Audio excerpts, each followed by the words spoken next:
لقد كان لكم في رسول الله أسوة حسنة لمن كان يرجو الله واليوم الآخر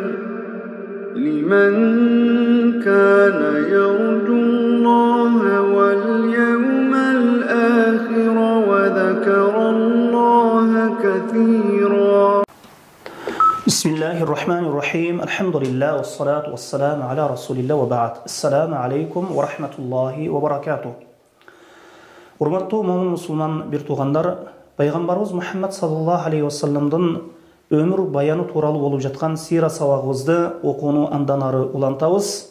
Биз өткөн сабакта пайгамбарыбыз Мухаммад саллаллаху алейхи вассаламга ыйман келтирген кээ бир коргоочусу жок алсыз сахабалардын Курайш капырлары тарабынан түрдүү кыйноолорго дуушар болуулары, кабылуулары тууралуу айтып өткөн элек. Пайгамбарыбыз саллаллаху алейхи вассалам өз дааватын улантып, адамдарды таухидке чакырып, ширктен кайтарып, ошол даават кылып, Аллахтын динине чакырып жаткан кезде Курайш уруусу өз ара кеңешип, ошол пайгамбарыбыз саллаллаху алейхи вассаламдын эң жакын амекиси болгон Абу Талибке келип ага айтышты. О Абу Талиб, мол ағаңдың баласын тыйып койбосоң болбой калды. Ал чындыгында биздин илахтарыбызды айыптап жатат, ата бабабызды адашууга чыгарып жатат, динибизди айыптап жатат. Мындайча айтканда, аны менен биздин ортобузда сен тоскоол болбо, аны менен биздин ортобузду ачып кой. Биз ага кандай мамиле кылууну, аны кандай токтотуп коюуну биз өзүбүз жакшы билебиз. Же аны сен өзүң токтот, же биз аны өзүбүз токтотобуз. Сен деле биздин динибиздесиң, сен деле биздин ата бабабыз жолундасың, сен деле Мухаммадтын динине каршы адамсың деп пайгамбарыбыз саллаллаху алейхи вассалам амекисине келип, амекисини ошол пайгамбарыбыз саллаллаху алейхи вассаламга каршы койгонго аракет жасашты. Ошондо Абу Талиб аларга өтө бир ошол жумшак сөз менен аларга өтө бир сонун түрдө жооп кайтарды. Жана алар Абу Талибтин жообунан кийин, жакшы жообунан кийин, жумшак жообунан кийин пайгамбарыбыз алар кайтып кетишти. Пайгамбарыбыз саллаллаху алейхи вассалам Аллахтын дини үстөн болгонго чейин Аллахтын динine чакырып, адамдарды таухидке чакырып, ширктен кайтара берди. Пайгамбарыбыз саллаллаху алейхи вассалам өз дааватын улантып жаткан кезде дагы кайрадан экинчи жолу Курайш ошол уруусу, Курайш капырлары Абу Талибке эми каттуураак эскертүү менен келише турган болду. Пайгамбарыбыз саллаллаху алейхи вассаламдын бул ислам динине болгон дааватын көрө албаган Курайш капырлары узак сабыр кыла алышпай калды. Сабыр кылыша албады. Ошондо пайгамбарыбыз саллаллаху алейхи вассалам дааватын көрүп, анан сабыр кылыша албай, кайра дагы Абу Талибтин алдына басып келишти. Жана ага айтышты: "О Абу Талиб, сенин биздин арабызда жашың эң чоң адамсың. Жана сенин биздин арабызда кадыр баркың бар, өзүңдүн ордуң бар. Мына ушул өзүңдүн ордуңду бил, кадыр баркыңды бил. Нол агаңдын баласы бизди койбой жатат, биздин илахтарыбызды айыптап жатат, ата бабабызды сөгүп жатат, ата бабабыз карманган динди айыптап жатат, бизди бир адашууга чыгарып жатат. Аны менен биздин ортобузду жөн кой." Же ошол эки тараптын ортосунда душманчылык пайда болуп, ошол өз ара согуш чыгып кетиши мүмкүн деп Абу Талибке мына ушундай каттуу сөздөр менен эскертүү беришти, дагы андан кийин кайра кетишти. Бул иш, мына ушул экинчи эскертүү пайгамбарыбыз саллаллаху алейхи вассаламдын амекиси Абу Талибке өтө оор батты. Ошондо Абу Талиб пайгамбарыбызды чакырып, ага Курайш капырлар айткан сөздү айтты. Жана пайгамбарыбыз саллаллаху алейхи вассаламга айтты. Жана айтты: "Абу Талиб, мен ошол көтөрө албаган, мени дагы бир машакатка койбо, өзүңдү дагы бир машакатка койбо. Менин такатым чаман көтөрбөй турган ишке мени буйруба." деп мына ушундай Абу Талиб пайгамбарыбыз саллаллаху алейхи вассаламга мына ушундай айтты. Ошондо пайгамбарыбыз саллаллаху алейхи вассалам Абу Талибти бир алсыз болуп калгандыгын көрүп, ошондо: "О амеким, алар эгерде күндү, асмандагы күндү оң колума коюп, ошол айды сол колума койсо дагы мен бул ишимден кайтпаймын, мен бул дааватымдан кайтпаймын. Аллах Таала мына ушул динди ачык үстөн кылганга чейин же мына ушул динге чакырып жүрүп мен өлөмүн, ажал табамын деп айтты. Мен мына ушул Аллахтын дини үстөн болгонго чейин же мына ушул динде ошол чакырып өлүп кеткенге чейин мына ушул дааватымды, мына ушул ишимди токтотпоймун деди. Кийин мына ушундай айткандан кийин пайгамбарыбыз саллаллаху алейхи вассалам ыйлады. Жана Абу Талибке жумшактык менен, ишеним менен бир карады. Ошондо Абу Талиб пайгамбарыбыз саллаллаху алейхи вассаламге боору ооруп, ошол жумшактык менен: "О агамдын баласы, бар сүйгөн, жакшы көргөн нерсеңди айта бер. Аллахка ант, мен эч качан сени бир дүйнөлүк бир максат үчүн сени эч качан алардын колуна салып берип койбоймун" деп айтты. Анан Курайш уруусу кийинки аракетке өттү. Өтө бир таң калыштуу бир пикирге келишип, ошол Абу Талиб аларга сонун бир жооп кайтарды. Анан Курайш уруусу бул эскертүүлөрүнөн кийин эч бир пайда таппагандан кийин пайгамбарыбыз саллаллаху алейхи вассалам өз дааватын улантып алдына карай жүрө берди. Ошол Аллахтын динин ошол үстөн кылууда. Анан ошол Курайш капырлары муну көргөн өз ара пикирлешип, өз ара кеңешишип, анан Абу Талибтин алдына Имара ибн Валид, ошол эң сулуу жигит болгон, эң келишкен жигит болгон, ошол Курайш жигиттерин арасындагы эң сулуусу, эң көркөмү, мына ушул жигитти, эң келишкен жигитти Абу Талибке алып келишти. Анан Абу Талибке алып келишип: "О Абу Талиб" дешти, "могул жигитти алгын. Бул эң акылдуу жигит. Ошол Курайш уруусундагы эң акылдуу жигит.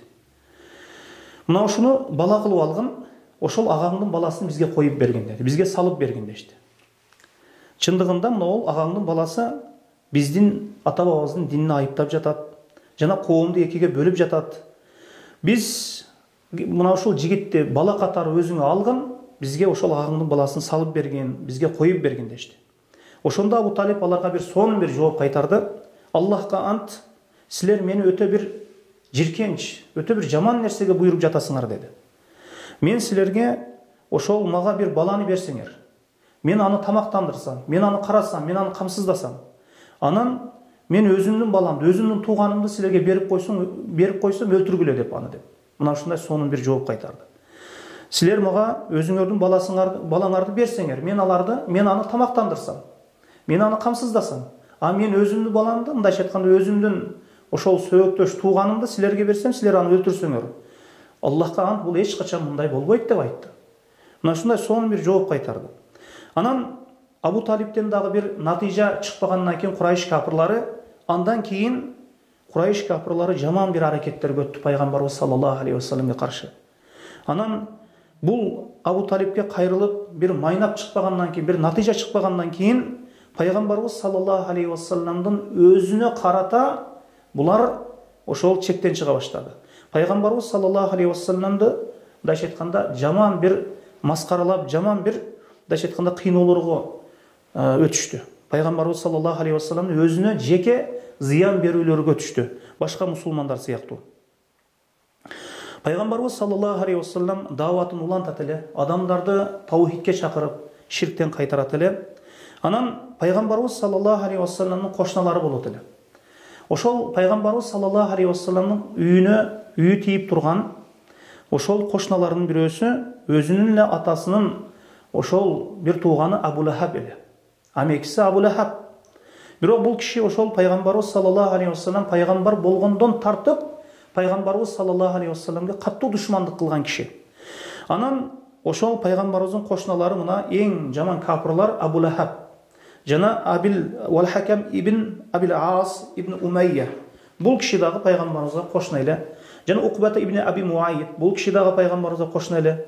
Ва Ади ибн Хамра ас-Сақафи, бул киши дагы пайгамбарыбызга кошуна эле. Ва ибн ал-Асда ал-Хазали, мына ушулар пайгамбарыбызга кошуна болушкан. Эң пайгамбарыбыз саллаллаху алейхи вассаламга каттуу азап берген ушул кишилер болгон.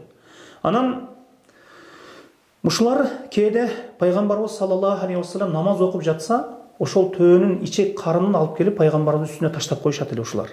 Ошолар болбосо пайгамбарыбыздын кошуналар эле. Жана пайгамбарыбыз саллаллаху алейхи вассалам ошол үйүнө кайткан кезде же үйүнөн чыккан кезде түндөрү келишип пайгамбарыбыздын эшигинин астына төөнүн ичек карындарын таштап коюшат эле. Анан пайгамбарыбыз саллаллаху алейхи вассалам ошону таягы менен ары сүрүп, ары алып, о Абдуманнаф уулдары, силер кандай коштасыңар деп мына ушул нерселерди, ошол алар зыян берген ошол ичектерди, төөнүн ичектерин сасып турган карындарын, ошол ичектерини ошол үйүнүн алдынан алып таштайт эле. Мына ушундай кошуналар, мына ушундай чоң капырлар эле, мына ушулар ушундай мамиле жасашат эле. Андан кийин пайгамбарыбыз саллаллаху алейхи вассаламга каттуу зыян берген, пайгамбарыбызды маскаралаган, көзүнө ымдалап маскаралаган Умай ибн Халаф деген капыр эле. Бул дагы пайгамбарыбызды ачыкчасына сөгөт эле, ачыкчасына айыптайт эле. Жана пайгамбарыбыз саллаллаху алейхи вассаламга ошол алдынан өтүп калса көзүн ымдалап, көздөрү менен ошол мыскыл кылат эле, мындайча айтканда маскаралайт эле. Жана мунун агасы ошол Убай ибн Халаф пайгамбарыбыз саллаллаху алейхи вассаламга өтө бир каттуу азап берген, мындайча айтканда ошол капырлардын бири. Ошондо пайгамбарыбызга ачыктан ачык айтат эле ушул Убай ибн Халаф деген. Мухаммад, мен бир атты өтө багып атамын, өтө жемдеп жатамын. Күнү келсе, мына ушул атка минип туруп, мен сени өлтүрөмүн дейт эле. Ошондо пайгамбарыбыз саллаллаху алейхи вассалам ага айтты: "Иншааллах, мен сени өлтүрөмүн" деп айтты. Аллах Таала мына ушул капырды дагы Ухуд күнү өлтүргөн. Убай ибн Халафты да Ухуд күнү өлтүргөн. Анан ушул киши дагы Ухуд күнү өлтүрүлгөн, мына ушул Убай ибн Халаф. Андан кийин Уқбата ибн Аби Муайид. Бул дагы пайгамбарыбыз саллаллаху алейхи вассалам тууралуу кээде ошол аяттарды окуса пайгамбарыбыз ушуну келип угат эле да. Уқбата ибн Аби Муайид деген. Кээде пайгамбарыбыз аяттардан окуса, Аллахтын сөздөрүнөн окуса угат эле. Андан кийин муну уккан Убай деген досу. Мына ушуну уккандан кийин ушул Уқбаны аябай айыптады. Неге Мухаммад тугасын, неге ага кулак саласың деп. Качан мен сени менен дос болбоймун, качан барып Мухаммаддын бетине түкүрүп келмейиңчи деди. Ушул нерсени ушул капыр жасаган экен. Андан кийинкиси пайгамбарыбыз саллаллаху алейхи вассалам ошол дааватын ачык баштап пайгамбар болгондон кийин эле өтө каттуу каршылык көрсөткөн Абу Лахаб болот. Болбосо пайгамбарыбыз саллаллаху алейхи вассаламдын эң жакын амекиси болгон ушул, атасы менен бир тууган.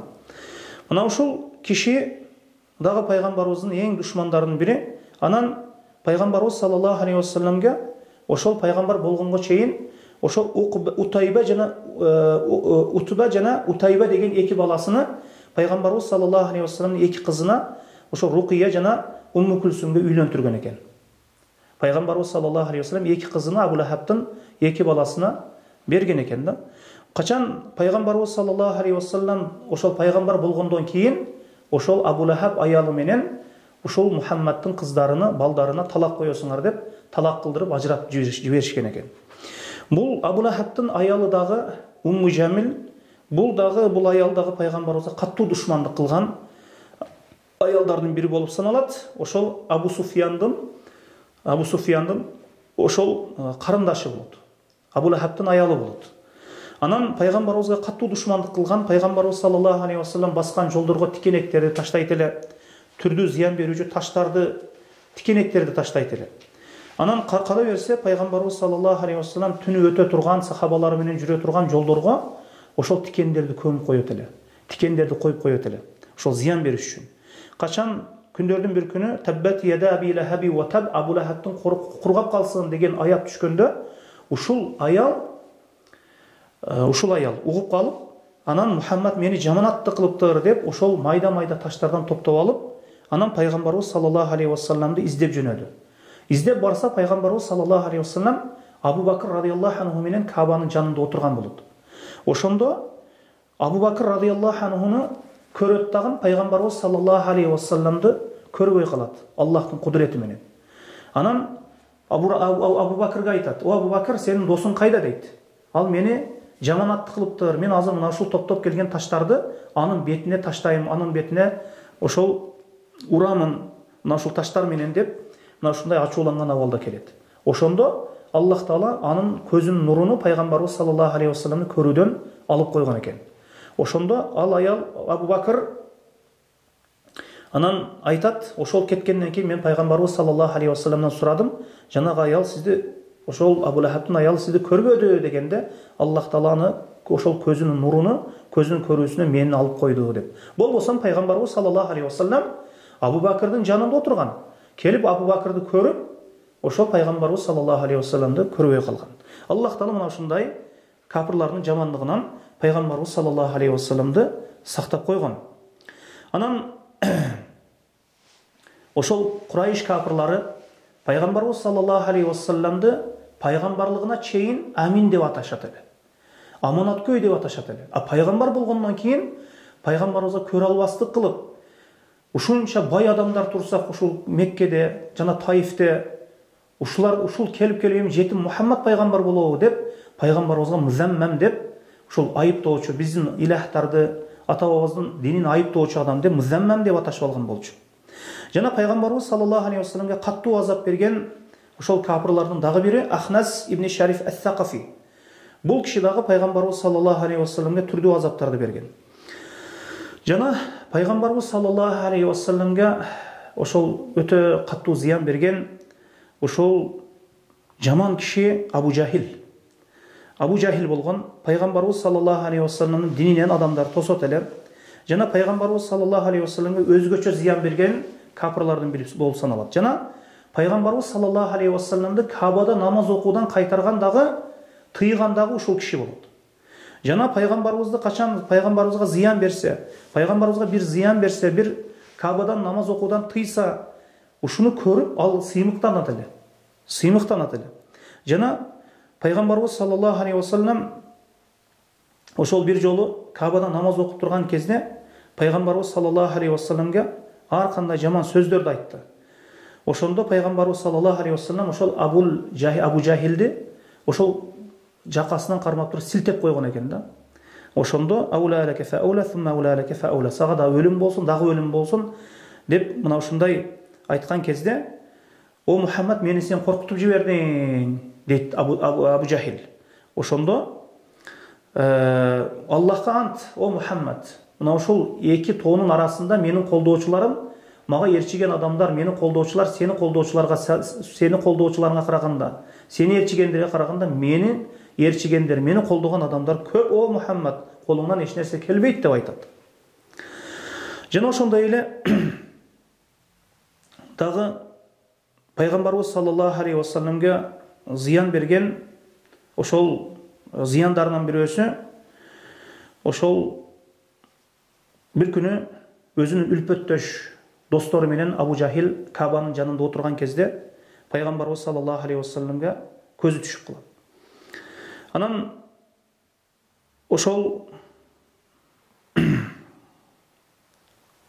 ошондо пайгамбарыбыз саллаллаху көзү түшүп калат.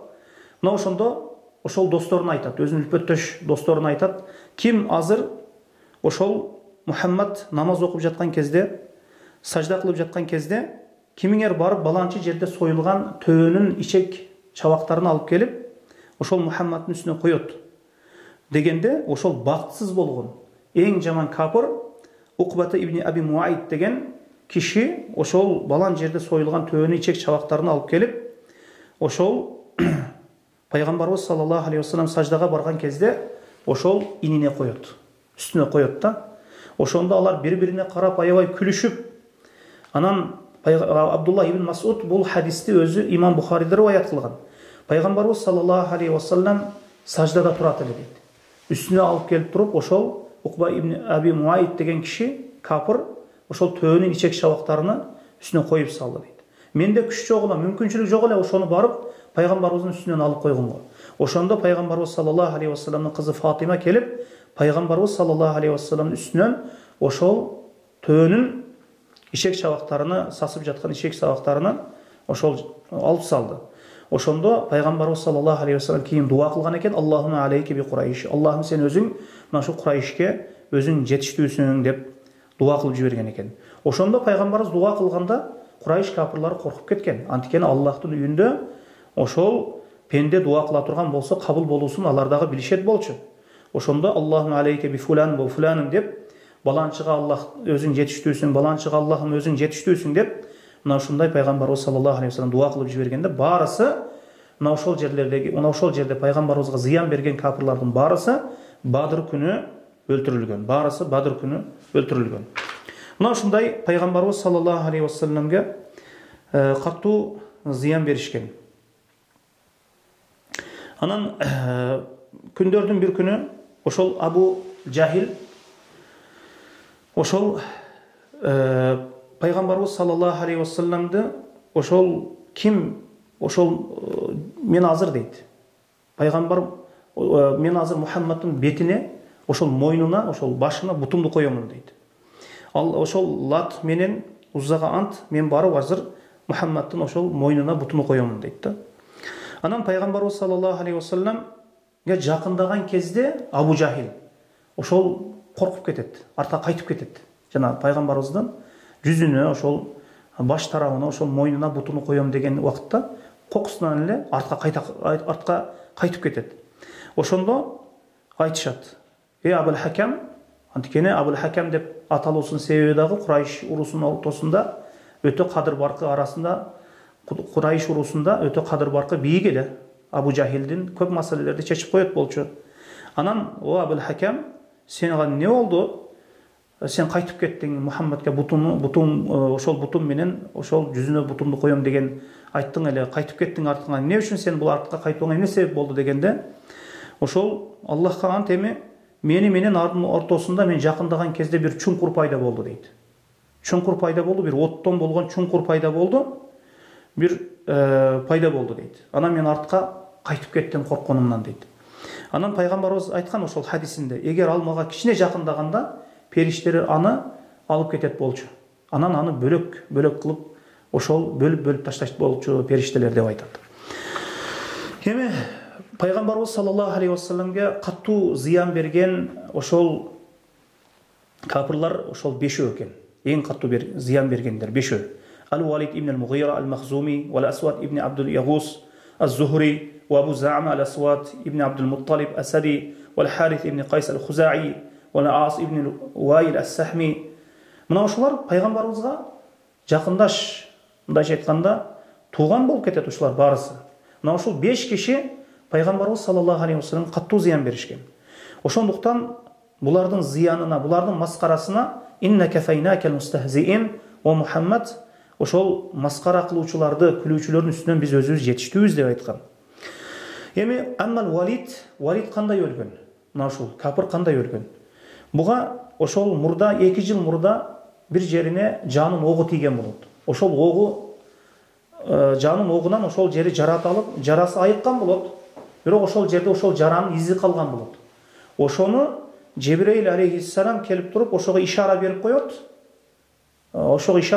Кайра ошол жарасы жаңыланып, кайра ириңдеп, мына ошол жара оорутуп, акыры ошол жарадан өлүп кетет.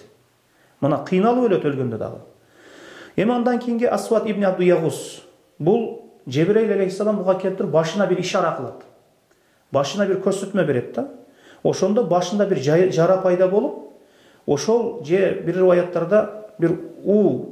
бир риваяттарда эми ичинде бир оору пайда болуп, ичи шишип кетип өлгөн дейт. Кээ бир риваяттарда ошол башына жара басып кеткен дейт. Кээ бир риваяттарда ичи шишип өлгөн дейт. Бул капырдын дагы акыры өтө жаман болгон.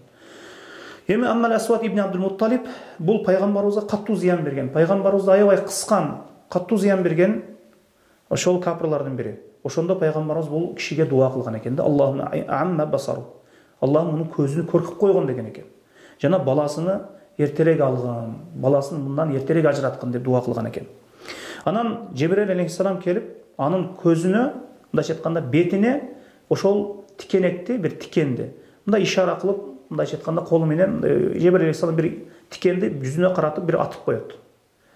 Ошол жүзүнө бир мындайча айтканда тикенди таштап койгондо көзү көр болуп калып, анан баласын атып алат. Баласын өлтүрүп алат бул көзү көрбөй. Мына ушинтип бул капырдын дагы акыбети мына ушундай жаман абалда бүткөн. Андан кийинкиси Харith ибн Qays.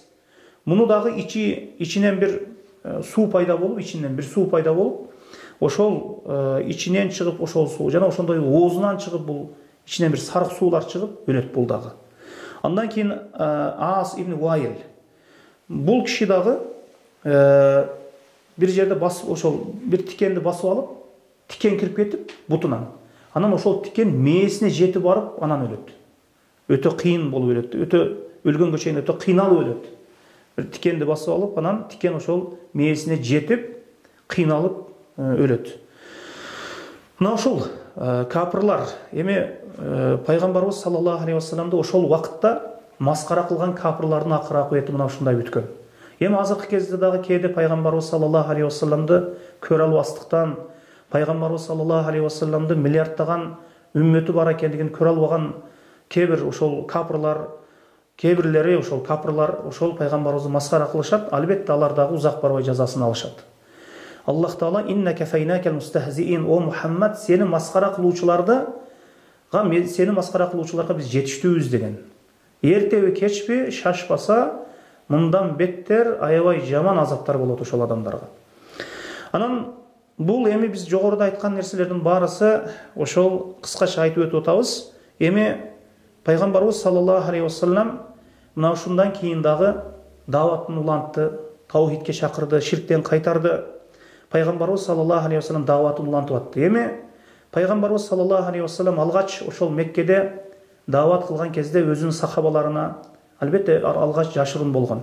Дарул Аркам ошол Курайш капырлары тарабынан өтө кысуулар көбөйгөн кезде, өтө мындайча айтканда даават кылуу кыйын болгон кезде ошол мусулмандар көбүнчө Дарул Аркам, ошол Аркамдын Аркам ибн Абил Аркамдын үйүндө Махзуми, мына ошол кишинин үйү дааваттын мындайча айтканда борбору болгон. Мындайча айтканда ошол ислам дааватынын, ислам чакыруусунун, ошол ислам тарбиясынын мындайча айтканда очогу болуп турган ошол Меккеде. Мына ошол үй өзү Аркам ибн Абил Аркамдын үйү Сафага жакын болгон экен. Ошол Сафада болгон. Эми ушул жанагы чектен чыккан Курайш капырларынын көзүнөн кичине мындайча айтканда алысыраак болгон. Алардын мындайча айтканда көзүнө түшпөй турган жер болгон. Ал жерде ошол сахабалары менен пайгамбарыбыз саллаллаху алейхи вассалам отурат эле, аларга даават кылат эле, аларга сабак өтөт эле, Аллахтын аяттарын окуп берет эле, аларды тарбиялайт эле, аларга Аллахтын китебин, хикматты үйрөтөт эле. Ошол жерде ошол сахабаларына көп зыяндар жетип калбоосу үчүн мына ушундай иш туткан пайгамбарыбыз. Анткени мусулмандарда күч жок болчу. Ошол жерде пайгамбарыбыз саллаллаху алейхи вассалам өзүнө иман келтирген сахабалар менен Курайш капырларына каршы чыккан болсо, бирок бул албетте жакшы натыйжага жетип болбойт эле мындай жол менен, согушуу жолу менен, кан төгүү жолу менен. Бирок пайгамбарыбыз саллаллаху алейхи вассалам ошол жерде сахабалары менен ошол жерде жыйналышып, ошол жерде Аллахтын китебин окушуп, ошол качан Аллах Таала мына ушул динди үстөн кылып, ачык кылганга чейин ошол жашыруун түрдө ошол жерде дааватын кылып, ошол жерде ибадат кылып турушкан. Мына ошол жерде дагы Аллахтын дини адамдарга жетип атты. Күн сайын пайгамбарыбыз саллаллаху алейхи вассалам динине бир-бирден болуп адамдар кирип жатты. Андан кийинки эми ошол Меккеде аябай даават кылуу, ошол намаз окуу, Аллахка ибадат кылуу өтө кыйын болгондуктан, өтө машакат болгондуктан, муну албетте машакат болгондуктан Аллах Таала эми ошол пайгамбарына мындайча айтканда Аллах Таала эми кийинки Аллах Таалага иман келтирген сахабалар эми ал-хижрат илал Хабаша, Хабашстанга эми хижрат кылышат. Эми Аллах Тааланын буйругу менен ошол пайгамбарыбыз саллаллаху алейхи вассаламга иман келтирген сахабалар ошол дининде эң эркин ибадат кылуу үчүн хижрат максаты менен ошол Хабашстанга хижрат кылышат. Мына ушул хижратты иншаллаху таала кийинки сабагыбызда айтабыз.